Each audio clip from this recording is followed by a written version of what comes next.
I just want to thank Linda Tarwheelan again for being our moderator, and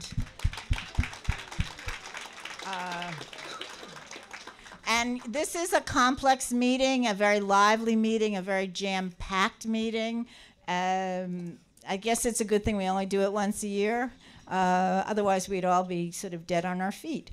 But it's also just full of content, and one of the tests, I don't know if it passes for you, but one of the things when I go to meetings is both what I write down and what I don't write down. And in this meeting, I tend not to be able to write things down because actually there's a lot going on, and I tend to remember the agenda. I tend to put a few points down, and then there's a whole bunch of follow-up that I want to do because I want to learn more. I hope that's some of the experience that you're having. This year, we're proud to present the Women's Empowerment Principles' first ever Leadership Awards, to highlight concrete and innovative actions taken to advance the 7 principles, and particularly to showcase Principle 1, leadership promotes gender equality. And clearly this has been a motif throughout this conversation, though, for the whole day, even though that wasn't what we planned, because as you saw, what we planned was inclusion strategy for change, and of course that was a very big theme. But throughout all the discussions, we heard so much about the role of leadership. The leadership can stretch the pipeline or constrict the pipeline. Leadership can welcome innovation and make people feel comfortable about trying new things. It can make them feel valued wherever they work because of the contributions they make, or it can make people quake in their boots and just feel like they want to get in and get out as quickly as possible. We know that that second description is not a recipe for success in today's economy, and certainly not a way to attract and retain talent. So I thought this was a great conversation. Well, as implementing the WEPs requires a range of tailored strategies and actions, we actually created 5 distinct leadership awards to reflect that innovation and leadership come in different shapes, sizes, and colors. Members of the WEPs Leadership Group generously gave their time and expertise to serve as an awards committee. They both counseled us on our criteria and our nomination form, and also served as the final readers of the nominations and the people who sort of assessed the nominations against the criteria and scored them. So it was great. We got to give CEOs performance assessments, which I've never done, and I sort of enjoyed. So thank you very much for the opportunity. And so in recognition of their great service, the leadership group, we of course didn't just retire them. We asked them to do something else. And they're going to be the presenters of today's Leadership Awards. And I'm glad to bring up Nomsa Daniels, who's the Executive Director of New Faces and New Voices, to start us off.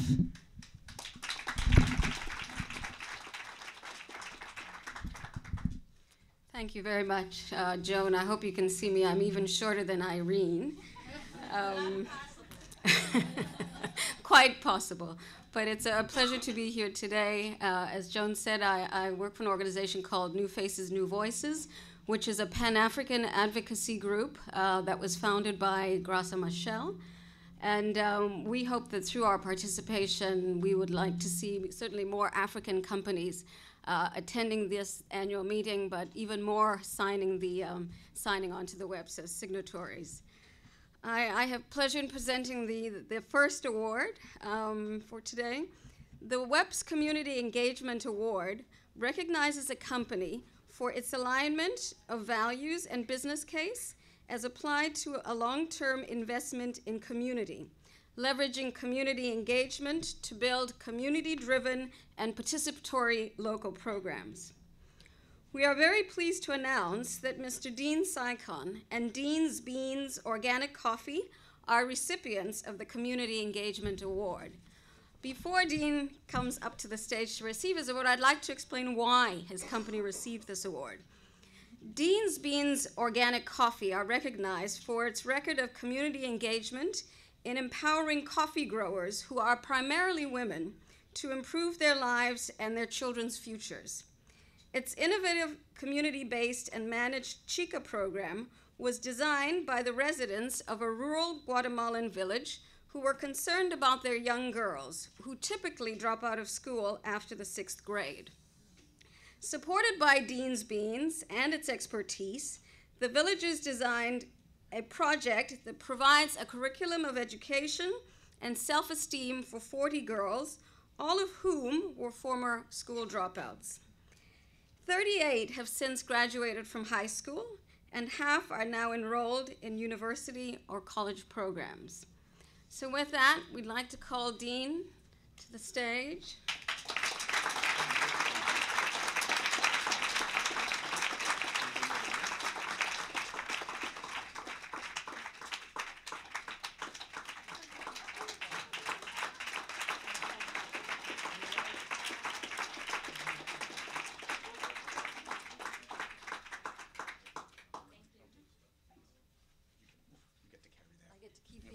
You get to keep the award. It's a shared award. They chose NAMSA because we're also interested in height equity, so we're both the same size. I'm really honored to receive the first award from Women's Empowerment Principles and UNGC, largely because we've been doing this for 20 years. For 20 years, we've been involved in source communities around the world. We currently work in 14 countries in Asia, Africa, and Latin America, where we buy coffee, import it to the United States, roast it, and distribute it. But our business model is very unique because I'm not really a business person. I'm a social justice lawyer and development worker who decided to use business as a vehicle for social change 20 years ago. This is an experiment. It's an ongoing experiment, and it's a successful experiment. After 20 years, we've been profitable every year. Our programs are smashing in all the countries we work in. I wish we were as big as Starbucks, except I don't have the energy. But we're modeling for others to follow, not for us to hold it all to ourselves. So what do we do? One thing we've always noticed in my advocacy work was that women, being the foundations of both family and community in all of the source countries we work in, are also the ones who suffer from structural and domestic violence, suffer from lack of opportunity, suffer from lack of education opportunity. And so we thought, how can a community be strong if its women aren't strong? So we embarked on programs, and we've been doing this, as I say, for over 20 years now, to work with women in community. We design what we call people-centered development programs, where we get together with the women. This isn't hierarchy, top-down, white guy on a short horse. This is participatory. We work with the women first to identify the development hurdles and the goals of the women in the community, then together to create a program that will meet that particular goal. Then we fund it through our profit. We don't go to aid agencies and churches. We fund it through our cash flow and profit. That's our commitment to community. This isn't charity. This is a part of the cost of doing business to us. And then the women themselves manage the programs. We don't bring in outside people except for training. The women themselves manage the program. It's their program. So the metrics are how many girls go to university, how many years they've put off first pregnancy, average 4 years. And that's the most important thing in determining whether a young girl is going to have an economically valid life later on, viable life later on. Very powerful stuff. So we do that. And then afterwards, we step back, and it's the women's programs. So I'm going to give you just a couple of examples, okay? Guatemala, the first program, before Chica, we were working with the mothers of the girls who are now 16 to 18. That's when we started. The program was to create a women's healthcare program because there are no hay doctores. There aren't any doctors out there or nurses. So we created a women's training program, but we did it by marrying a women's training program, the IDB's guy is going to love this, with village banking, so that every woman who participated in healthcare training received a loan. No outside organizations. So the money that gets generated by the program funds the program. And after 4 years, it became the world's first self-funding women's healthcare program. Powerful stuff. 44 illiterate indigenous women running their own bank and healthcare program. Their daughters then get raised, and those girls want education, they want opportunity, and that's what we're working with now.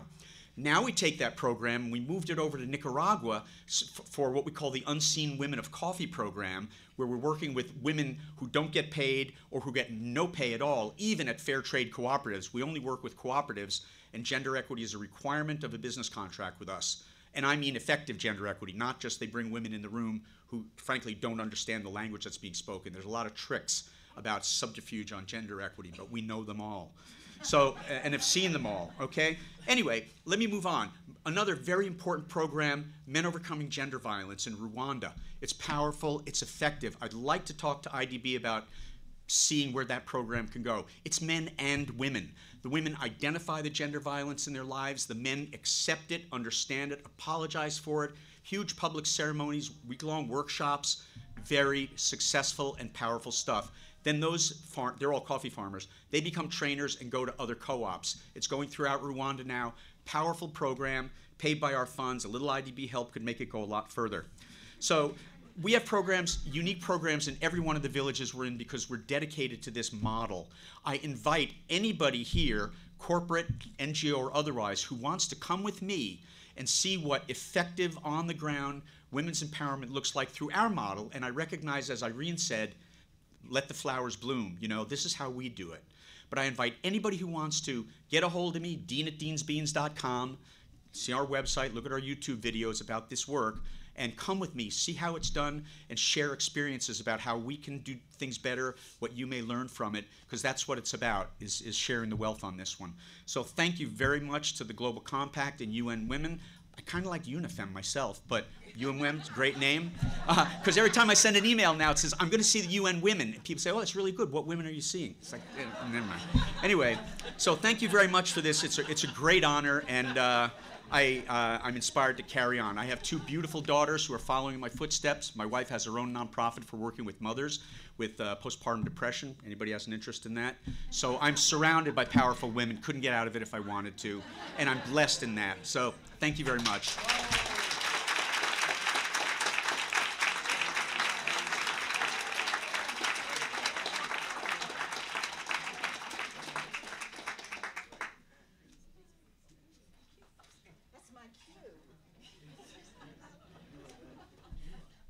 I was enjoying Dean so much, I forgot I had to move this along, and we're going to have even more fun as we go forward. Well, one of our esteemed award committee members is Amanda Ellis, New Zealand's deputy director of NZAID,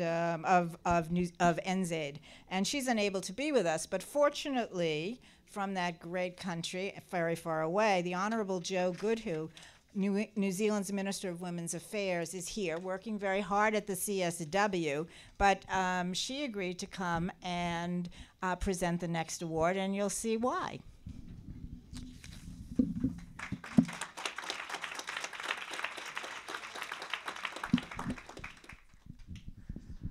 Tēnā koutou, tēnā koutou, tēnā koutou katoa.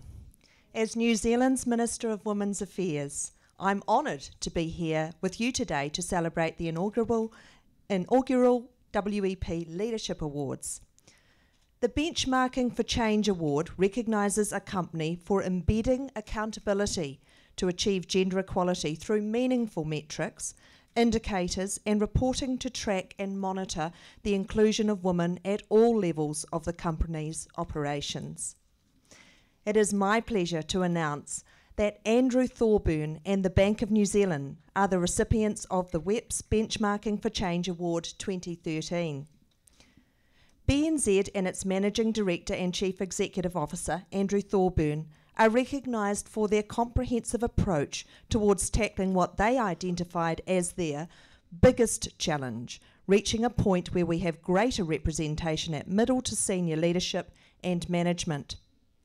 Setting transparent targets for the executive team's own performance proved to be a key strategy to break barriers so that women reach senior management and are significantly represented in the professional pipeline.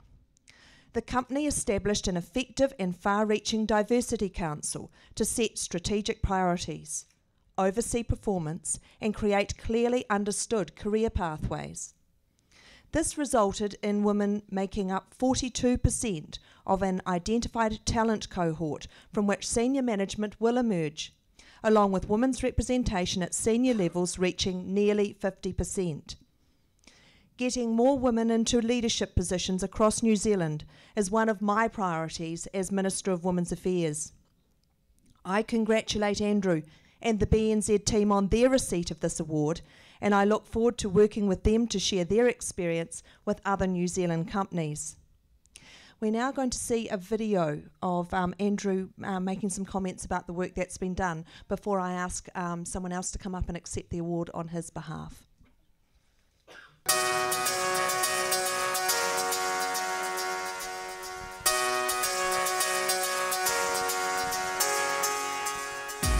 Winning the Women's Empowerment Principal Awards is a really big positive.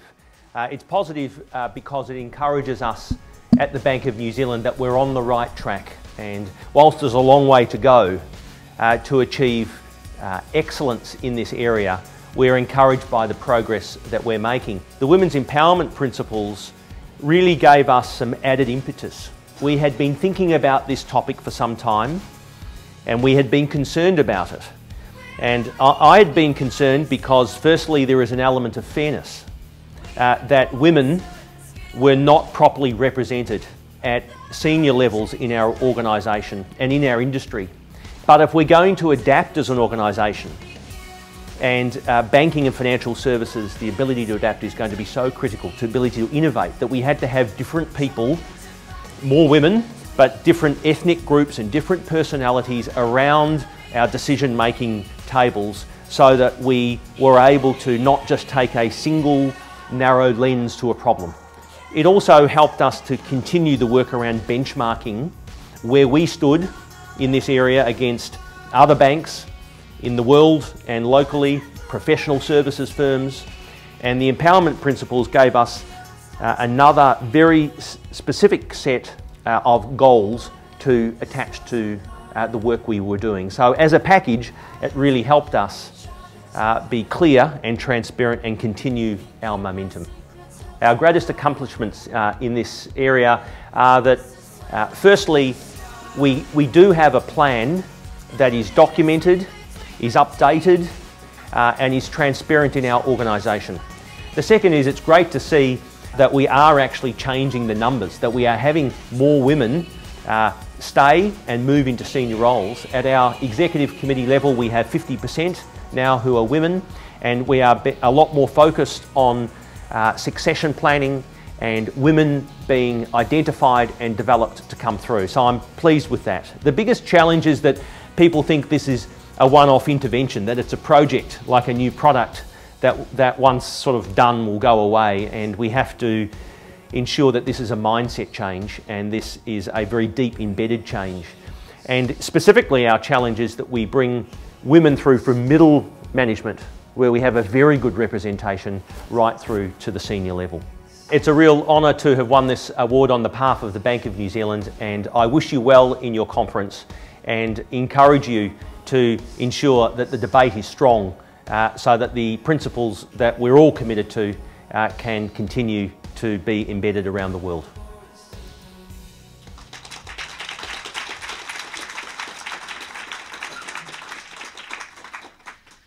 I now welcome Annie Brown, BNZ's Head of Engagement, who will accept the award on behalf of Andrew Thorburn and BNZ.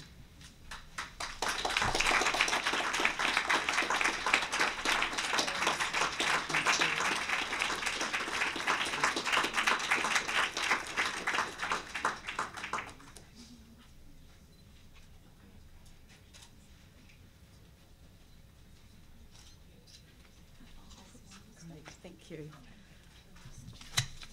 Well, of course, Andrew isn't here, and he's always larger than life whenever he's on video. But it did mean I got to come to New York. And I got to meet all of you, and I get to thank you for recognising our progress and what we've been doing in our work with our women at BNZ. And I really thank you from all of BNZ, all our men and our women, because there's no doubt this has been about our whole company and behind what we've achieved over the last 3 years. But also I want to acknowledge you all, because there's no way we could have done what we've done without the work that you've been doing. And we have begged and stolen and borrowed a whole lot of lead practice, lots of research, fabulous ideas that we've been gathering as we've talked to different people. And what we did was make sure that we tailored that to what we needed to do at the Bank of New Zealand. So there's nothing like getting change underway, and there's no way that this was definitely all about a cultural change. And as you saw, it really started at the top with our chief executive. And he came to me one day and he said, Annie, my top priority is to move what we're doing for women at the Bank of New Zealand. And I thought, oh great, I've got that project. But as you can see, this wasn't about a project, this was about a movement. This was about a grand cultural shift in the way that we were thinking about women in our business. But there's a few things I want to pull out as great tidbits around what we've actually done to make a shift as rapidly as I think that we have. Because as Andrew explained, we've now got 50% women on our executive team. We had 1 woman when I started. I think that's a huge shift, right? Thank you. So, the learnings. One is definitely around getting that benchmark data. There is no doubt that we couldn't have made the move we have without having great stats on this. And I mean from our women in the bank. And we did in-depth research right through our business at every level to really uncover what are truly the barriers for our women in our organisation. And we used that to shape what we were doing. And that meant that my next point was around ownership. So if we have people involved and we've got the ownership at all the levels of the organisation, you can see that the movement was started. The next piece that we realised was that this was not an issue about just our bank. This was an issue for the financial industry. And because as we discovered that girls just don't want to get into banking for some reason, and it's not looking appealing when you start doing your study or when you're at university. And actually we found that there were very few women who went into their studies wanting to be a banker. I never wanted to work for a bank, and now I work for one of the best banks in New Zealand. So what we needed to do was get a body together that would actually tackle those industry issues. And that's one of the things that we did as an organisation. We got that started, we've got the industry together, we funded and supported looking at women in business from a financial perspective. The other piece I want to share with you is the relentless monitoring of data. And I'm not a data person, but I have certainly learned that data really does count. And we are absolutely, I mean, the word relentless is the word that I call out on this. We are looking all the time at specific target points, metrics that we've set in place, and we report all the time on these. And the things that we're looking at are simple. They're things like how many women have applied for roles at the BNZ? How many are actually progressing to get those roles? And out of that, we actually even set a whole new policy in place that every job that's advertised must have women candidates on the list. We also look at what's happening in terms of our women and their pipeline, and we're looking very much in terms of that middle part, as Andrew explained on his piece when he spoke about that.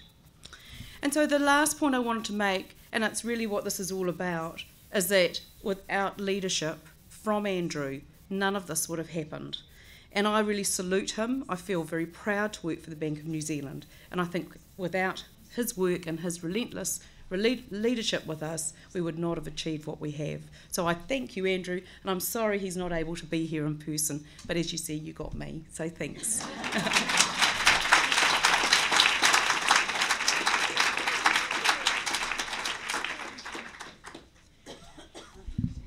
We're very happy to get you, Annie. It's great. So, and it's really impressive.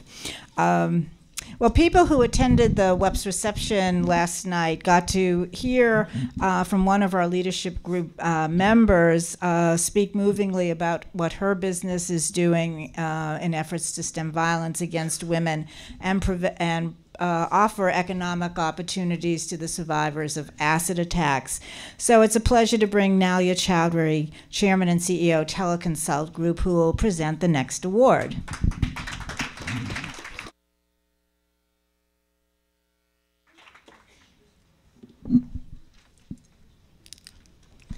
Thank you. I'm delighted to be here and so humbled. Being part of the WEPs leadership team, it was so exciting looking at all the submissions. All were awesome, actually. Women's Empowerment Principal Leadership Award 2013 in the category of Business Case for Action. This WEPs award recognizes a company for the implementation of a cross-cutting strategic initiative to sustainably establish inclusion and equality and transform company behavior and practices. Taj, based in France, a member of Deloitte, and Jean-Marco Monzelato, Chief Executive Officer, are recognized with the WEPs Business Case for Action Award 2013 for its drive to reach market leader status through a coordinated 8-year-long strategy that required the implementation of innovative broad-based policies to drive gender diversity and transform the company's culture, a commitment to fairness, inclusion, and flexibility in the workplace provided the foundation to empower women and remove barriers to achieve senior positions, resulting in a work environment of equality. There are 51.5% of women in the management, 50% of women are equity partners, that's fabulous, and 50% of women in executive roles. The CEO personally instituted changes by setting times for meeting so that the parents, including himself, could bring children to and from school, and has refined company culture through personal actions. It's absolutely delightful to invite Jean-Marco Monzelato to receive the award. Thank you.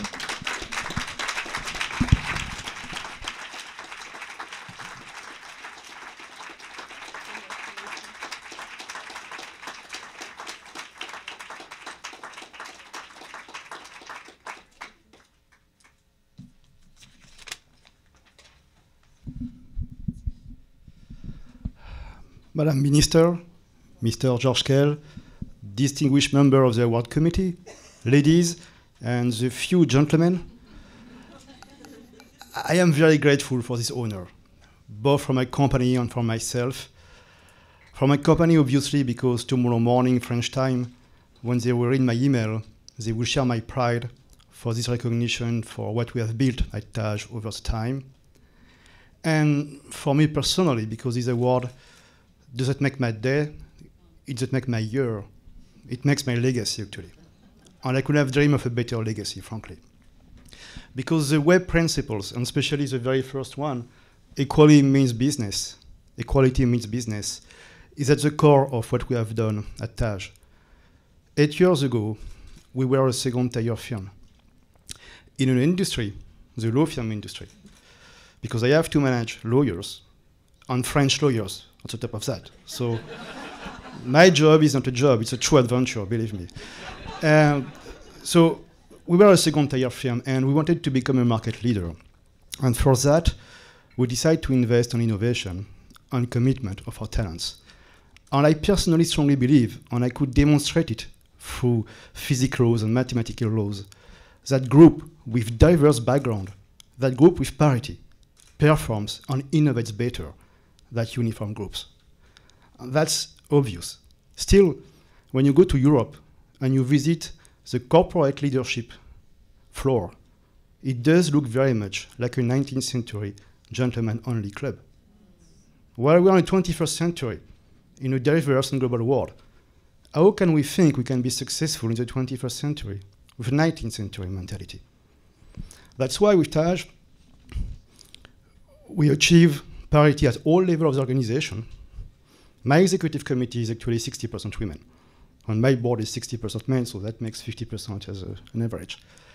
But it was for business truly to be effective, and we didn't use quota. We don't have quotas. We don't even have a diversity program with Taj. What we have is a fairness and inclusive policy that we capitalize on the individual strengths, and we use team management to cover their weaknesses. And we take some bold moves. Just one example. I personally believe that the main reason for the glass ceiling is the maternity leave, especially in a country like France when it is very generous, actually, between 3 and 6 months paid. So when the women get back from maternity leave, their career slows down for a time, and it will be very difficult to recover for them. So I have attended, like a young partner, meetings when we say, well, she did 50% of her targets, but she was there only half the year. But what people hear is she did 50% of her target, so no promotion. So what we decide is when we do promotions, we adjust all performance data to a full-time equivalent. And we don't communicate at all data about maternity or hopefully paternity leave. So what people see is she did 100% of her targets, period. And then all of a sudden, maternity leave stopped to be an obstacle for advancing in the corporation or in the firm. And that was truly a game changer. And it was good for productivity also, and good for success. So when I will fly back to Paris with this award, obviously I hope it will be a leverage to convince others to embark the journey we have used. And I think we do that only if male leaders understand that if they don't embark to this journey, they will become irrelevant in 20 years, because I'm convinced that the millennial generation will see gender parity. So if we don't want to become relevant, we need to adjust fast for those who are still late in the gender parity agenda. And you can count on me to put a friendly pressure on my fellow male leaders for them not to become irrelevant in the near future. Thank you very much again. I'm delighted by the award, and thank you.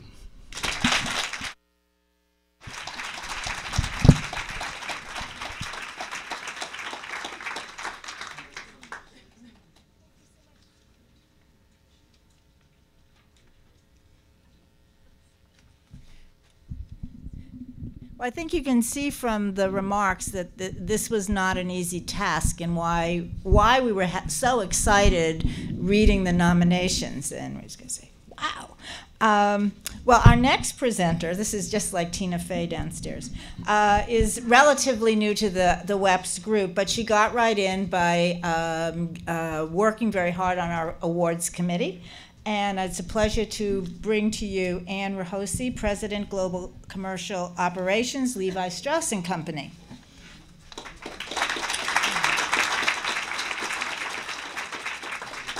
Well, thank you. Just to add, I will say that even though I'm new to this event, I will tell you that our company has got a long history of being committed to all the things that have been discussed here today.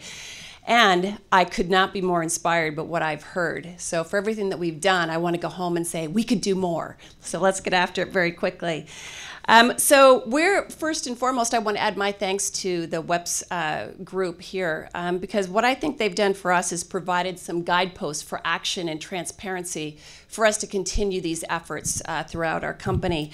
And so we're very pleased to say that we are very committed from all levels of the organization to kind of keep this going.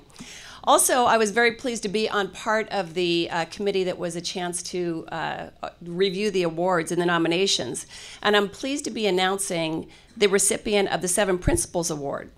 The 7 Principles Award recognizes a company for taking coordinated action and implementing policies to deliver powerful results aligned to the 7 principles.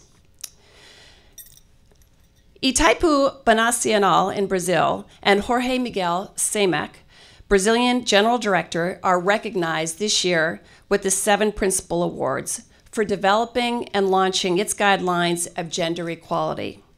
It's a policy designed to strengthen and enhance gender equality and combat poverty amongst women in Brazil and in Paraguay.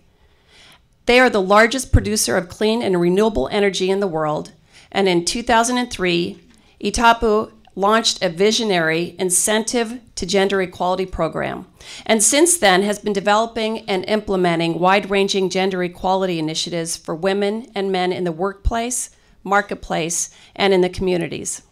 As a result, even in an industry where management requires many non-traditional professions, Itaipu has doubled the number of women occupying management positions from 10% to 21%. Accepting the award on behalf of Mr. Samek is Ms. Margaret Groff, who is the Chief Financial Officer for Itaipu. So I'd like to invite her up, please.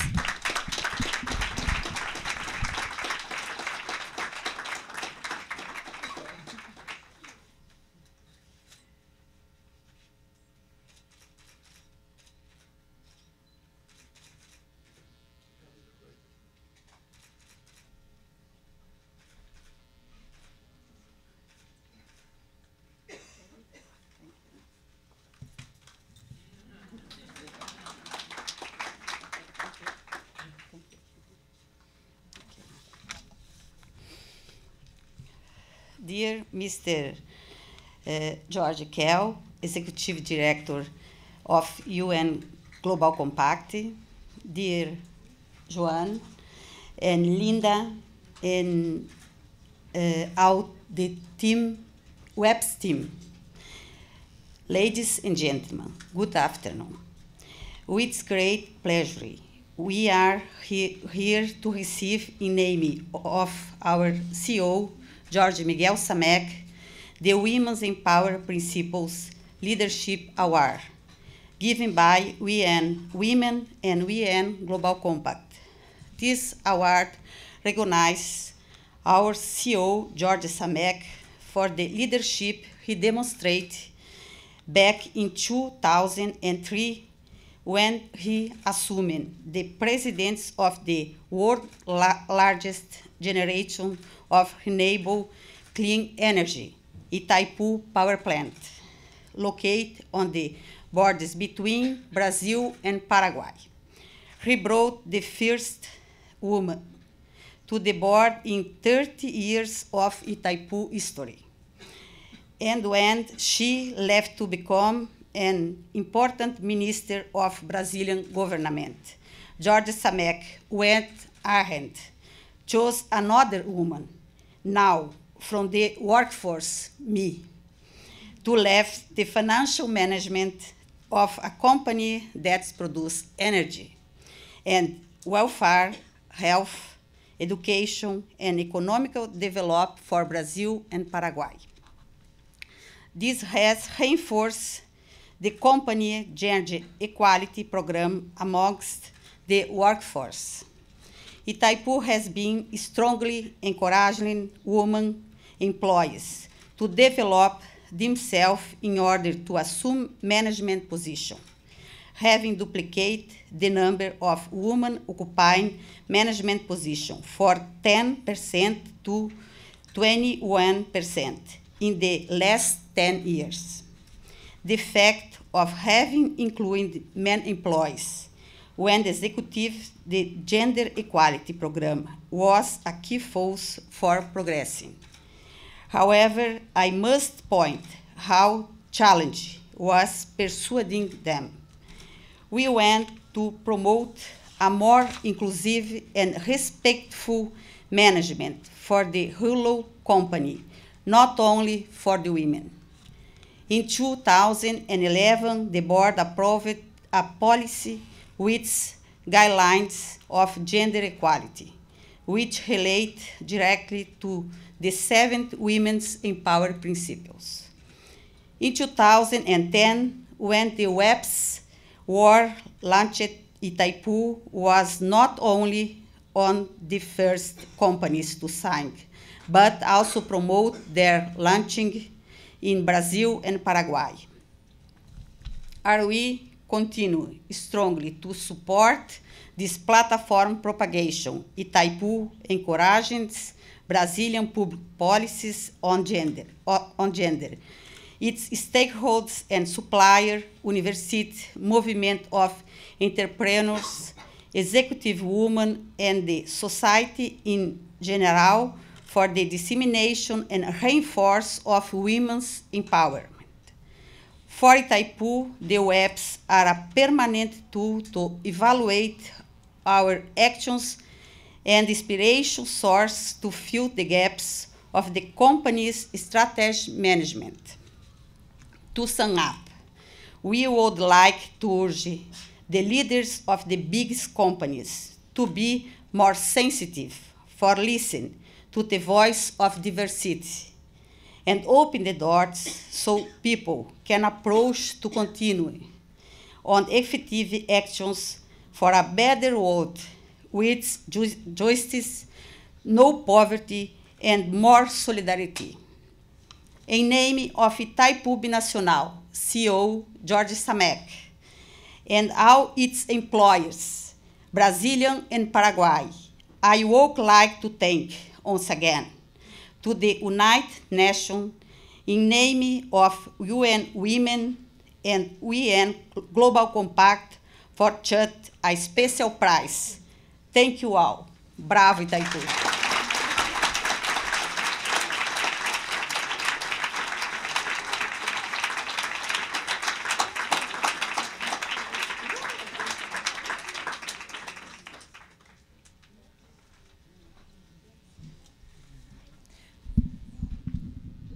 I think I've known Margaret so long, and her English has gotten really good. So thank you so much. Well, the context in which business operates presents both challenges and advantages. The test is really how companies respond to both. And Patricia Hargill, Partner Corporate Strategy and Development for Alcatel-Lucent, explains the next award.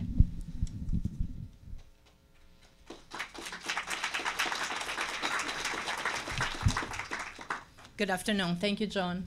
It's actually my pleasure and my company's pleasure to be here today. Our CEO was the 22nd CEO to sign the WEPs. So we're very happy about that and very happy about the results that came after actually that signature and the level of awareness to the gender conversation within the company.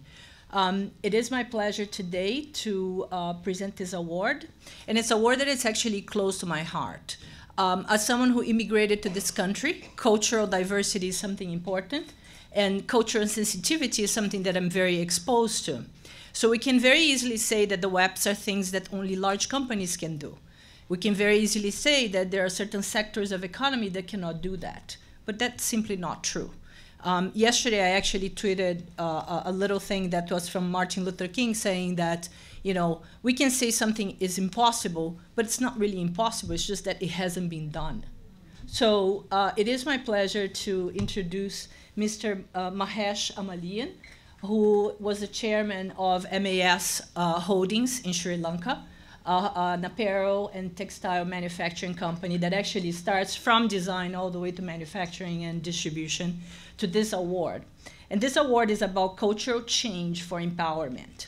And this award recognizes him for his public commitment, for his unwavering commitment, actually, and proactive programs that he created in an industry that we could very easily say it's impossible to implement the WEPs there. So it's my pleasure to call him to the podium.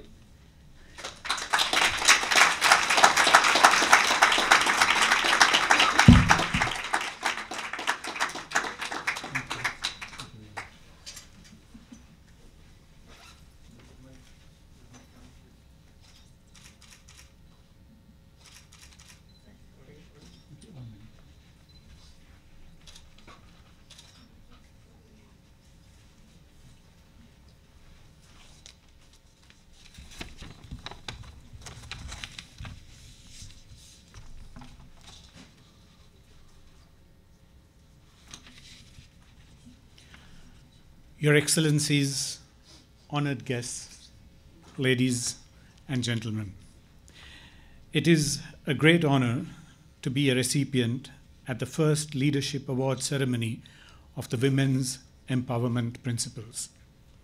I would like to thank the UN Women and UN Global Compact for bestowing this prestigious recognition to me and to our company, MAS Holdings. The award recognizes our efforts to empower the women associates working in our organization and is a global endorsement encouraging us to further refine and strengthen our Women's Empowerment Initiative. And we call this the Women Go Beyond program, which was established in 2003. Since our inception in 1987, we have run our business with an unwavering set of values and business ethics. We have followed a very simple and yet effective principle of always doing the right thing. It is with this core belief that in 2003, MAS Holdings embarked on the Women Go Beyond program, a women's empowerment initiative that raised the socio-economic standards of women in our apparel and textile facilities based in Sri Lanka and other countries in South Asia. Of the 58,000 people employed by us, 88% are women in our apparel manufacturing plants. And it made both business and social sense to focus our efforts on women's empowerment and gender equality. The Women Go Beyond program has created opportunities for the women at MAS to think beyond themselves and their jobs. With the skills and competencies gained, many women have nurtured and guided the destinies of their families and contributed exceptionally to their communities.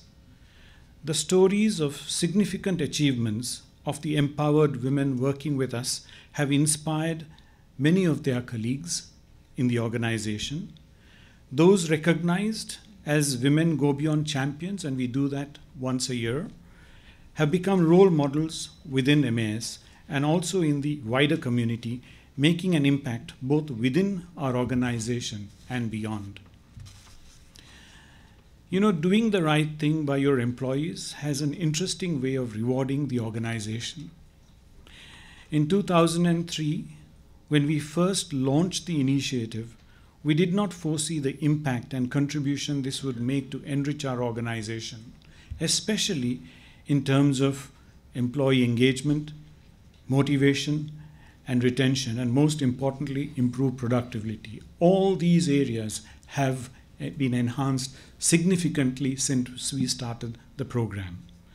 Besides these benefits, the Women's Empowerment Program has also enhanced our credibility as an ethical employer within the communities we operate in.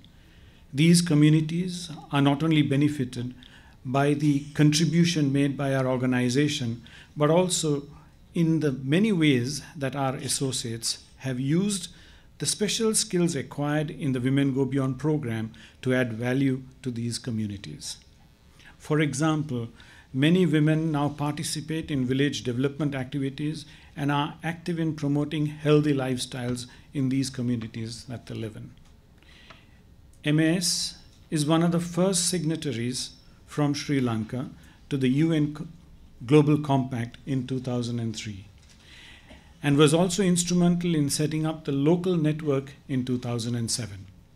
Whilst MAS's pledge for an ethical workplace goes beyond empowerment, women's empowerment naturally is at its heart.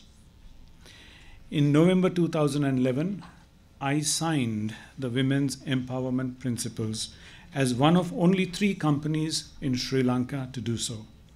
The Women's Empowerment Principles have provided a point of reference to further evolve the Women Go Beyond program that we have in our organization by embedding the principles into it. Our initiative to empower women at MAS has been a rewarding experience for all of us within our organization.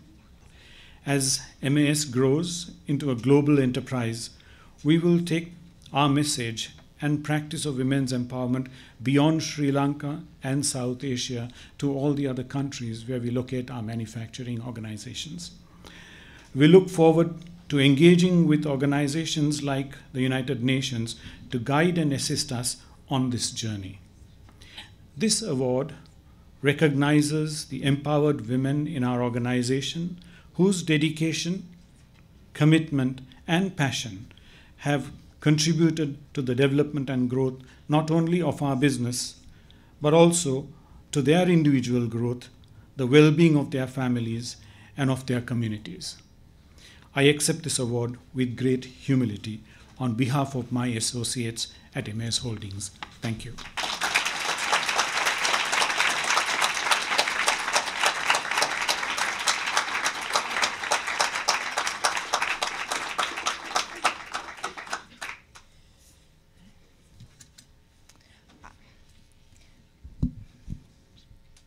I just want to say a word or two about the award that you've seen. And is there one to hold up?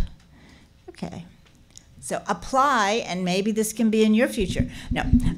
What I really want to say about it is that we actually, being the team we are, we thought a lot about what should this award be, how can it somehow embody what the spirit of the Women's Empowerment Principles is, and what our goals and objectives are. So we came up with our friend Willa Shallot, who you heard earlier from Maiden Nation. We came up with the idea of having these special frames made in Haiti by artisans, men and women, living in the village of Croix des Bouquets. And the interesting thing about them is they're, of course, recycled materials, since raw materials are pretty hard to come by. And they're actually made from steel oil drums, and you've never seen them look that good, and that are stripped of paint, heated in an open fire pit, then flattened, hand-hammered, and using Haitian traditional folk art designed into these one-of-a-kind WEPs frames. We did incorporate the UN olive branch at the top in a sort of fanciful way. So we hope that when you look at the frames at your desk with the merry-looking WEPs and the olive branch, you'll think of us. And I want to thank Maiden Nation, who's been working with the Clinton Bush Haiti Fund and the Artisans Business Network and Hand in Eye to help the gifted artisans in Haiti, to connect them to the markets, and I think that relates directly to the panel that we had earlier about the supply chain. So with that, I want to thank you for making this such a great and meaningful event, but it's not over yet. As you could tell, we ended up with a conundrum about 3 companies whose nominations were really sort of too strong not to salute, and we really didn't want that to happen. So I'm going to call up the representatives of 3 countries, and my colleague Magdalena is going to present to them what we call the WEPs Leadership Award Honor Roll.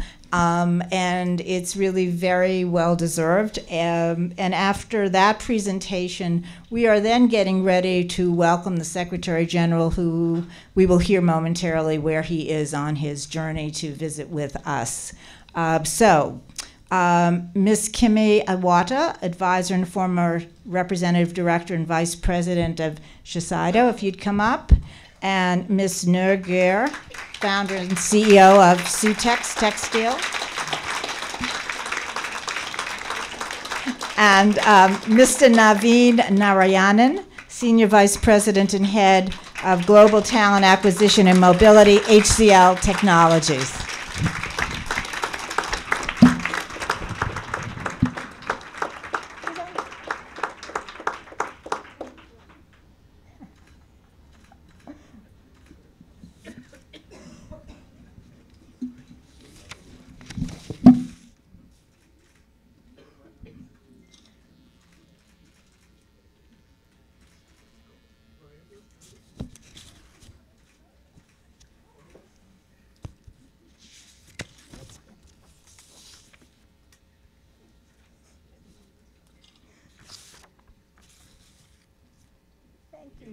Thank you all so much.